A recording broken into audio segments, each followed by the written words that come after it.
Guys, let's see complete explanation of Newton's laws of motion. तो first है Newton's first law of motion. तो what it says, a body will remain in the state of rest और motion with uniform speed unless an external force is applied on it. यानी कोई भी body अपनी state of rest में, या rest में तो रेस्ट में रहेगी, मोशन में है तो मोशन में रहेगी. अब कोई चीज मोशन में तो यूनिफॉर्म स्पीड से ही माना जाएगा, उसका मोशन यूनिफॉर्म मोशन माना जाएगा. तो वो यूनिफॉर्म मोशन में ही रहेगी जब तक उस पर कोई भी एक्सटर्नल फोर्स नहीं लगता. ये है न्यूटन का फर्स्ट लॉ. ठीक है, तो अब देखिए न्यूटन का फर्स्ट लॉ एक तरह से क्या होता है, इनर्शिया की डेफिनेशन बताता है, हमें इनर्शिया को रिकॉग्नाइज करता है. क्योंकि इनर्शिया क्या होता है, इनर्शिया होता है किसी भी बॉडी की ऐसी प्रॉपर्टी जो उसमें कोई भी स्टेट में चेंज को रेजिस्ट करती है, चाहती नहीं है उसकी स्टेट में कोई भी चेंज हो. ये हर बॉडी के अंदर एक प्रॉपर्टी होती है, इसी को इनर्शिया बोलते हैं. तो न्यूटन का फर्स्ट लॉ भी इवेंचुअली यही कहता है कि कोई चीज अगर रेस्ट में तो रेस्ट में रहेगी, मोशन में तो मोशन में रहेगी, जब तक उस पर कोई भी एक्सटर्नल फोर्स नहीं लगता है. ठीक है, तो अब देखिए इनर्शिया है, तो इनर्शिया देखिए बेसिकली 3 टाइप्स की होती है. एक होता है इनर्शिया ऑफ रेस्ट, ठीक है, एक होता है इनर्शिया ऑफ मोशन, ठीक है, और एक और होता है उसको बोलते हैं इनर्शिया ऑफ डायरेक्शन. अब देखिए तीनों क्या होते हैं. अगर कोई चीज रेस्ट में तो वो रेस्ट में रहना चाहती है, वो मोशन में नहीं आना चाहती. तो इसलिए आपने देखा होगा अगर कोई भी बस खड़ी हुई है और बस अगर अचानक से चलने लग जाए तो आप पीछे की साइड आपको धक्का लगता है ऑटोमेटिकली. ऐसे क्यों लगता है, क्योंकि आपकी अपर बॉडी रेस्ट में रहना चाहती है लेकिन लोअर बॉडी बस में चलने की वजह से मोशन में आ जाती है. तो ऊपर वाली बॉडी को टाइम लगता है अपनी स्टेट बदलने में, क्योंकि ड्यू टू इनर्शिया वो अचानक चाहती नहीं है अपनी स्टेट बदलना. तो इसी को बोलते हैं इनर्शिया ऑफ रेस्ट. सिमिलरली बस चल रही है, अब अचानक रुक जाए तो आपकी लोअर बॉडी जो सीट पे बैठी हुई है बस के कांटेक्ट में, वो तो रेस्ट में आ जाएगी चलती बस में, लेकिन आपकी अपर बॉडी जो बस में चलने की वजह से मोशन में, वो इतनी जल्दी रेस्ट में नहीं आ पाएगी, इतनी जल्दी अपनी स्टेट ऑफ रेस्ट चेंज नहीं करेगी, तो आपको आगे की साइड धक्का लगता है. तो इसको बोलते हैं इनर्शिया ऑफ मोशन. ठीक है, सिमिलरली एक होता है इनर्शिया ऑफ डायरेक्शन. अब आपने देखा हो कोई भी कर्व रोड है, इस तरह से कोई भी कर्व रोड है, अब इस कर्व रोड पर अगर आप हाई स्पीड से कर्वेचर पे मूव करते हैं, अगर बहुत हाई स्पीड से किसी भी गोल पाथ पे मूव करते हैं या टर्न लेते हैं, तो आपने देखा होगा आपकी स्पीड बहुत ज्यादा हाई है तो आपकी गाड़ी ऐसे आगे स्लिप हो जाती है और आप गिर सकते हैं, एक्सीडेंट हो सकता है. तो ऐसा इसलिए होता है क्योंकि डायरेक्शन भी कोई बॉडी नहीं चाहती उसकी चेंज हो. आप अचानक चेंज करेंगे तो इतनी जल्दी अपनी स्टेट यानी डायरेक्शन की स्टेट को चेंज नहीं कर पाएगा, तो वो गिर जाएगा. ठीक है, तो अगर धीरे धीरे ही आपको टर्न लेना होता है ताकि टाइम मिले और वो अपनी स्टेट को यानी डायरेक्शन को चेंज कर पाए, तो इसको बोलते हैं इनर्शिया ऑफ डायरेक्शन. ठीक है, तो यही न्यूटन का फर्स्ट लॉ था. अब ध्यान रखिए, अब न्यूटन का फर्स्ट लॉ फोर्स की डेफिनेशन हमको बताता है. क्यों, जब फोर्स नहीं लगेगा तब तक कोई भी बॉडी की स्टेट में चेंज ही नहीं आएगा. तो फोर्स एक एक्सटर्नल पुल और पुश हो गया, तो यही न्यूटन का फर्स्ट लॉ बताता है. तो ये था broadly Newton's law of motion. ठीक है, अब इसकी एक आध एग्जांपल की बात करूं मैं, तो देखिए जैसे आपने कैरम बोर्ड खेला हुआ, तो कैरम बोर्ड पे क्या होता है, इस तरह से जो भी उसकी गोटीज होती हैं वो इस तरह से होती हैं.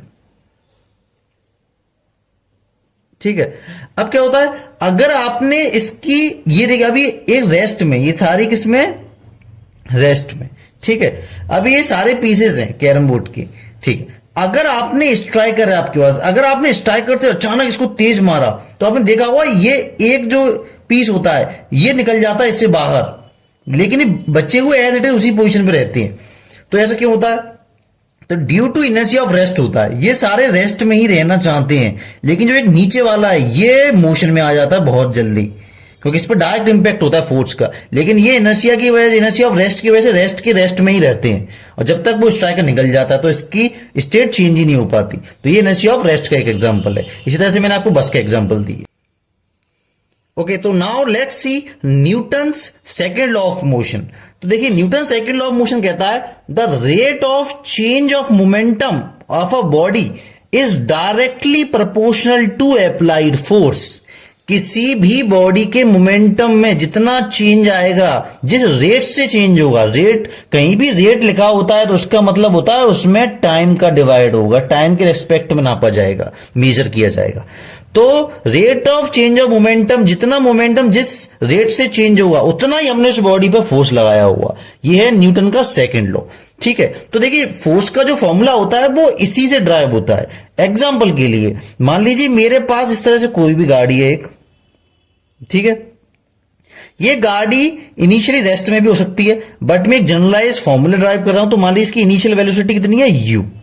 अब ये u थी, अब स्पीड इसकी कांस्टेंट है न्यूटन के फर्स्ट लॉ के अकॉर्डिंग, आपको एक्सटर्नल फोर्स लगेगा तब तक इसकी स्पीड बदलेगी नहीं, बट मैंने इस पे एक फोर्स लगा दिया, तो अब इसकी स्पीड बदल जाएगी, इसकी स्पीड बढ़ जाएगी।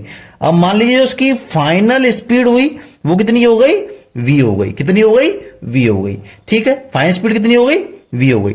तो as per the Newton second law of motion, force is directly proportional to change in momentum upon time taken. Rate मतलब टाइम टेकन, जितना मोमेंटम टाइम के हिसाब से चेंज हो उतना ही हमने फोर्स लगाया होगा। ठीक है, तो अब चेंज कैसे निकालेंगे, मोमेंटम कितना हुआ, तो मोमेंटम का फॉर्मूला होता था मास इनटू वेलोसिटी। ठीक है, तो अब यहां पर इनिशियल मोमेंटम कितना हुआ, इनिशियल मोमेंटम होगा मास इनटू इनिशियल वेलोसिटी यानी mu इज इनिशियल मोमेंटम, ये हो गया आपका इनिशियल मोमेंटम, और m into V mass into final velocity, ये हो गया आपका फाइनल मोमेंटम। तो चेंज कितना आया, कितना बदलाव आया, तो कैसे निकालेंगे, चेंज डिफरेंस से निकालते हैं। तो M V minus M U, ये हो गया चेंज इन मोमेंटम। अब मान लीजिए इसकी स्पीड बढ़ने में टी टाइम लगा, कितना टाइम लगा, टी टाइम, तो M V minus M U upon T, ये हो गया change in momentum upon time taken. अब देखिए इन दोनों से मास कॉमन लेंगे तो अंदर क्या बचेगा, v माइनस यू अपॉन ये टी बचा। अब एक्सेलरेशन का फॉर्मूला होता था change in velocity upon time, तो v minus U upon T हो गया एक्सेलरेशन, तो f directly proportional to m हो गया।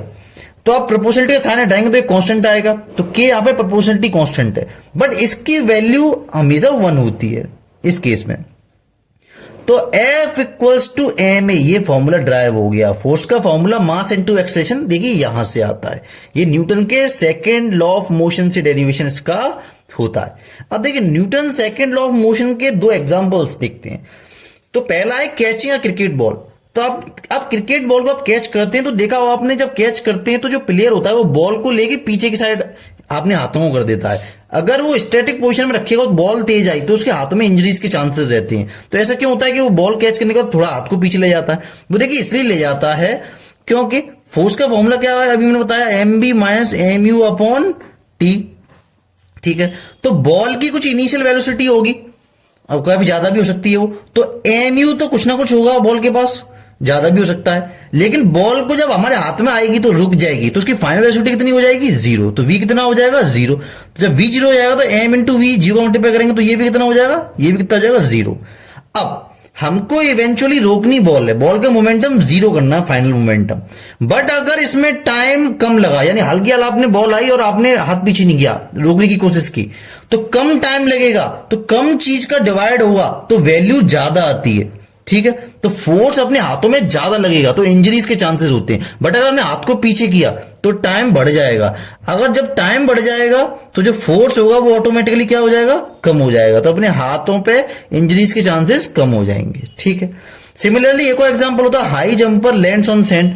कोई हाई जंपर होता है, वो देखा होगा आपने, वहां पे सॉइल बिछा देते हैं, क्या होते हैं, सॉइल की एक लेयर डाल देते हैं, यहाँ पे जंपर आता है, जंपर इस पे जंप लगाता है।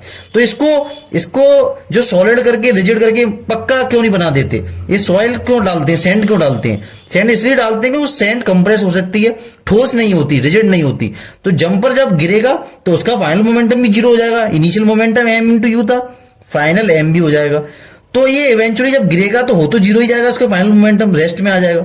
लेकिन जब सैंड होती है तो सैंड में पैर क्या होते हैं उसके, या जो भी बॉडी होती है वो थोड़ी थस जाती है, कंप्रेस हो जाती है, तो इस बीच उसको टाइम ज्यादा मिल जाता है। अब टाइम ज्यादा मिल जाएगा तो जो फोर्स होगा वो क्या लगेगा, उसकी बॉडी पे कम लगेगा, जब फोर्स कम लगेगा तो उसको इंजरीज कम होंगी। ठीक है, तो ये दोनों एप्लीकेशंस के थ्रू मैंने समझाने की उसके Newton second law of motion. Now let's see Newton's third law of motion. To every action there is equal and opposite reaction. कोई भी एक्शन करेंगे उसके रेस्पेक्ट में हमेशा इक्वल एंड अपोजिट रिएक्शन हमको मिलेगा। ठीक है, जैसे कोई भी वॉल है इस तरह की, ये क्या है, किसी भी तरह की कोई वॉल है, तो अगर आपने इसमें फोर्स लगाया तो जितना आप इस पे फोर्स लाएंगे उतना ही फोर्स आपको भी मिलेगा, बट वो अपोजिट डायरेक्शन में मिलेगा तो माइनस एफ कर देते हैं। अब डायरेक्शन माइनस से दिखाते हैं, ये फोर्स वेक्टर क्वांटिटी होता है। तो ध्यान रखिए हर एक्शन के लिए इक्वल एंड अपोजिट रिएक्शन होता है। अब लेकिन इसमें एक बहुत इंपॉर्टेंट चीज समझने वाली है न्यूटन के थर्ड लॉ में, कि एक्शन और रिएक्शन सेम बॉडी पे एक्ट नहीं करते, ये हमेशा टू डिफरेंट बॉडीज पे एक्ट करते हैं। ये वॉल एक अलग बॉडी है और जिसने फोर्स लगाया हुआ वो कोई पर्सन होगा। तो ध्यान रखिए अगर पर्सन ने एफ फोर्स एग्जांपल की 5 न्यूटन वॉल पे लगाया इस डायरेक्शन में, तो 5 न्यूटन ही इस डायरेक्शन में अपोजिट डायरेक्शन में इस जो पर्सन है इस पे लगेगा वॉल के थ्रू, ठीक है। तो सेम ऑब्जेक्ट पे या सेम बॉडी पे एक्शन रिएक्शन नहीं लग रहा, टू डिफरेंट बॉडीज पे एक्शन रिएक्शन लगता है, बट ये हमेशा इक्वल होता है। ध्यान रखिए हमेशा इक्वल और अपोजिट डायरेक्शन में होता है, ठीक है। तो अब देखिए इसके भी कुछ एप्लीकेशन है, कुछ यूजेस हैं। जैसे हम वॉक करते हैं तो हम वॉक क्यों कर पाते हैं, क्योंकि जो भी हमारे पैर की एड़ी होती है तो उससे क्या होता है, ये पैर किस तरह की एड़ी मालूम, तो ये जमीन है, ये क्या है, ये ग्राउंड है। तो इस ग्राउंड पे मैं फोर्स लगाता हूं, क्या लगाता हूं, इस ग्राउंड पे मैं फोर्स लगाता हूं। अपने जो भी mg होता है मेरा वेट होता है वही तो मैं फोर्स लगाता हूं ग्राउंड पे। तो जितना मैं ग्राउंड में फोर्स लगाता हूं उतना ही ग्राउंड मुझ पे भी रिएक्शन करता है, उतना ही मुझे देता है अपोजिट डायरेक्शन में, जिसकी वजह से मेरा पैर ऊपर उठता है और मैं क्या होता हूं आगे की तरफ वॉक कर पाता हूं। इसलिए अगर देखा हुआ आपने कहीं सैंड पड़ी हो, बालू पड़ी हो तो, या मड हो, मिट्टी हो जिसमें पानी की अमाउंट बहुत ज्यादा हो, जिसमें आपके पैर धंस रहे हो, तो आपने देखा होगा उसमें आप वॉक ही नहीं कर पाते अच्छे से, क्योंकि उसमें ये बॉडी जो हमारा वेट होता है वो उसमें पैर धंसता ही चला जाता है, सॉलिड नहीं होता, जिसकी वजह से एक्शन रिएक्शन प्रॉपरली हो ही नहीं पाता, रिएक्शन लग ही नहीं पाता, क्योंकि उसमें बॉडी का जो भी फोर्स होता है वो उसमें एब्जॉर्ब हो जाता है, ठीक है। तो इस तरह से हम वॉक कर पाते हैं। ऐसे रिकॉइल ऑफ गन है, अगर कोई भी गन है, ठीक है, अगर कोई भी गन है तो इस गन से अगर बुलेट निकलेगी तो जितनी बुलेट जिस फोर्स से जाएगी उसका अपोजिट फोर्स रिकॉइल होगी, यानी गन पे लगता है, ठीक है। इसलिए आपने देखा होगा अगर बहुत हैवी गन्स होती हैं तो अगर आप फायर करते हैं तो आपके जो शोल्डर होता है उस पर काफी तेज एक अपोजिट फोर्स लगता है, तो इसी को रिकॉइल ऑफ गन बोलते हैं। ये हमेशा इक्वल एंड अपोजिट अमाउंट में लगेगा, बट बुलेट का मास काफी कम होता है तो उस पर फोर्स बहुत ज्यादा फील होता है, लेकिन जो गन होती है उसका मास ज्यादा होता है तो फोर्स हमें कम फील होता है, इसलिए हमारे शोल्डर पे झटका तो लगता है बट बुलेट की स्पीड से नहीं लगता, ठीक है। बट फोर्स हमेशा इक्वल एंड अपोजिट होता है। ऐसी रॉकेट है, तो रॉकेट कैसे फ्लाई करता है, ये रॉकेट इस तरह का कोई मान लीजिए, अब रॉकेट में गैस निकलती है बहुत हाई स्पीड से, इस तरह से गैस निकलती है यहां से नीचे से बहुत हाई स्पीड से। अब इतनी हाई स्पीड से गैस निकलती है तो इधर एक्शन लग रहा है तो इसका अपोजिट क्या होगा, रिएक्शन होगा। तो इस वजह से ये माइनस में इसलिए लगा रहा हूं क्योंकि अपोजिट डायरेक्शन को शो कर रहा हूं मैं, ठीक है, पर अमाउंट दोनों का सेम होगा, एक वैल्यू सेम होगी फोर्स की। तो जितनी स्पीड से गैस निकलेगी उतनी स्पीड से रॉकेट हवा में ऊपर जाता है, ठीक है। तो ये तीनों बेसिक एप्लीकेशन में समझाने की कोशिश की है। अब देखिए इसमें एक और बहुत इंपॉर्टेंट चीज है, action reaction same acceleration produce करें ऐसा कोई भी जरूरी नहीं है। जैसे एक ये बॉडी थी, ठीक है, इसका वेट 5 kg था, ठीक है, ये एक और बॉडी थी, मान लीजिए इसका वेट भी 5 kg था, ठीक है। अब इसने इस पे 5 न्यूटन का फोर्स लगाया, इस बॉडी पे कितना लगाया, 5 न्यूटन का। तो सिंस सेकेंड न्यूटन के लॉ से हमने क्या पढ़ा, F = ma फॉर्मूला होता है, तो फोर्स पे कितना लगे तो इस पे एक्सेलरेशन कितना आएगा, तो एक्सेलरेशन का फॉर्मूला हो जाएगा F/m, ठीक है। तो फोर्स 5 न्यूटन है, मास कितना है, मास भी 5 है एग्जांपल के लिए, तो एक्सेलरेशन 1 मीटर/सेकंड स्क्वायर का जनरेट हो जाएगा इस बॉडी में। तो अब जितना इस बॉडी में जनरेट होगा उतना इस बॉडी में जनरेट होगा, ठीक है। लेकिन ध्यान रखिए तभी होगा जब दोनों का मास क्या होगा, जब मास इक्वल होगा तब इक्वल एक्सेलरेशन जनरेट होगा। बट अगर टू डिफरेंट बॉडीज हुई, मास सेम नहीं हुआ, तो दोनों में एक्सेलरेशन सेम नहीं होगा, क्योंकि देखिए अभी हमने देखा एक्सेलरेशन का फॉर्मूला क्या था, F/m। तो फोर्स भले भी सेम है, पर अगर जिस बॉडी का मास ज्यादा होगा, ज्यादा बड़ी वैल्यू को डिवाइड दूंगा तो उसका एक्सेलरेशन क्या आएगा, छोटा आएगा, ठीक है। तो ध्यान रखिए एक्शन और रिएक्शन के जो फोर्सेस होते हैं वो सेम होते हैं, लेकिन वो सेम एक्सेलरेशन प्रोड्यूस करें ऐसा जरूरी नहीं है। मास इक्वल होगा तभी सेम एक्सेलरेशन प्रोड्यूस करेंगे, ठीक है। So that was all about Newton's 3 laws of motion, जो हमने बहुत ही extensively completely with examples cover करने की कोशिश की है। Hope you like the video.